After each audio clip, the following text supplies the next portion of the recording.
Magandang araw po sa ating lahat. Nawa ay lagi po tayong mga nasa mabuting kalagayan. Bago lang po itong channel ko, hangad ko rin po ang inyong kagalingan. Lalo na po yung mga katulad kong dumaranas pa rin ng anxiety disorder na lumalaban pa rin po hanggang ngayon. Nais ko po makapagbahagi kung paano ako nagkaroon ng anxiety at kung paano ko ba napaglabanan at nakontrol ito ng tuluyan.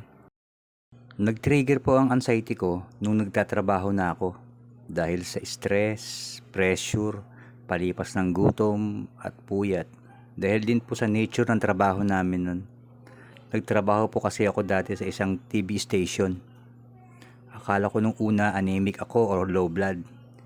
Kaya laging pumapasok po sa isipan ko nun dahil ba sa expose akong lagi sa radiation. Mga ganyang bagay po yung naglalaro palagi sa isipan ko. Simula nung nakakaramdam na ako ng kabalisahan, mga sensation na hindi ko maintindihan na mga dating hindi ko nararamdaman noon. Lagi na ako natatakot. Hanggang sa tuwing papasok ako, kapag maliligo na ako, takot ako. Para akong hindi makahinga sa loob ng banyo. Kaya lagi ako nalilate sa trabaho nun. Nangingimay yung buong mukha ko at pilit kong kinakalma yung isipan ko palagi. Hanggang sa pagbaba ko ng bus, hilong-hilo ako palagi. Kahit hindi ko pa kailangan bumaba minsan, pumapara na ako. Hindi ko malaman kung saan ko ilalagay yung sarili ko, kung anong iisipin ko, ganung mga bagay po nararamdaman ko.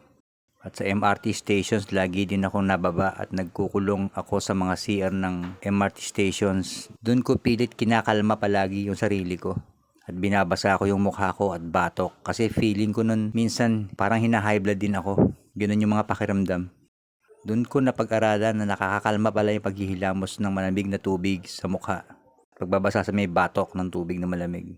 At minsan talaga kapag hindi ko na kaya yung sobrang takot, isinusugod ko na yung sarili ko sa ospital. Pag BP sa akin, mataas talaga yung result.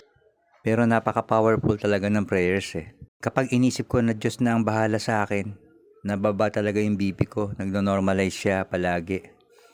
Hanggang sa nasanay na ako kapag inaatake ako ng panic, kapag nakakakita ako ng clinic or hospital, nawawala takot ko. Nakakalma ako ng husto. Nakatulong din ang malaki sa akin nung nagpa-general check-up na ako.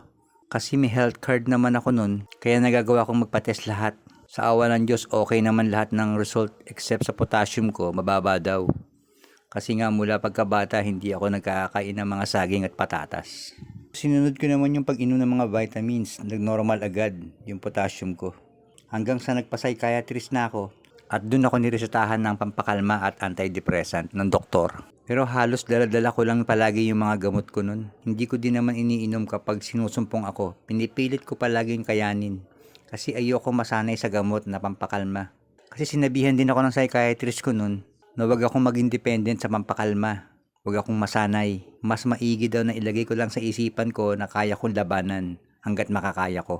At kung ano't ano man, huwag akong matakot dahil meron naman akong baon na gamot kapag sobrang hindi ko na kaya. Yun nga po, sa awa ng Diyos na paglabanan ko, tinanim ko sa isip ko na kaya ko to. And eventually po, nahanapan ko din ng outlet. Kapag sinusumpong na ako, nililibang ko lang yung sarili ko. Sa trabaho, kahit natatakot na akong umalis ng bahay, pumasok, nilalabanan ko talaga. Kasi mas natatakot akong magutom yung mga anak ko. Talagang ginawa ko pong timbangin sa isipan ko nun. Lagi na lang ba ako magpapadala sa anxiety ko na to? Naiingat ako yung sarili kong huwag mamatay dahil sa mga panakot niya. Na ang totoo hindi naman ako namamatay. Ang ginawa ko, tiniis ko na lang siya na kasama ko sa buhay. Kahit nahihirapan ang pakiramdam ko, iniisip ko na ito na yung normal ko. Hanggang sa nasanay ako na nasanay, hindi ko na namalayan na nawawala na pala siya. Nagiging okay na yung pakiramdam ko. Nawawala na yung lahat ng nararamdaman kong parang nahihirapan huminga, natatakot, nababalisa, nawala na lahat yun. Yan pala yung pinakasikreto ng panlaban sa anxiety. Tanggapin mo siyang kasama mo na siya sa buhay. Kahit nahihirapan ka, gawin mong normal yung kilos mo, yung isip mo, yung thinking mo. Focus ka sa mga ginagawa mo kahit alam mong may sagabal sa pagkatao mo. Gawin mong magkasama lang kayo, i-enjoy mo lang kahit nahihirapan ka. At huwag mawawala yung prayer palagi. Tiwala sa Panginoon Diyos.